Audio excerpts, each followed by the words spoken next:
আজকের ফ্লপিং এর পরে মন খারাপ না করে আজকে আবার লেগে পড়লাম সারা ঘরে আলোয় আলোকিত করার জন্য। প্রথমেই আমরা চলে আসলাম বাইরের গেটে। জ্বালাতে গেটটা বাধা দিচ্ছে বলে গেট তুলে ফেলে দিয়েছি।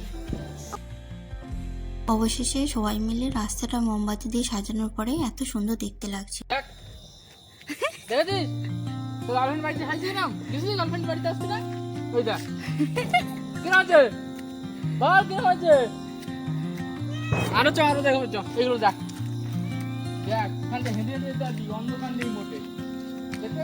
গার্লফ্রেন্ডকে সঙ্গে নিয়ে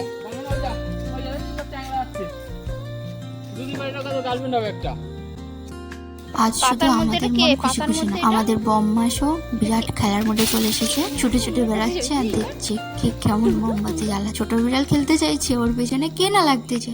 তাই আমরা দুজন খানিকক্ষণ একটু খেলাধুলা করে নিলাম। বড় পিসির শরীর খারাপ, তাই পিসি গেছে কলকাতা। আমাদের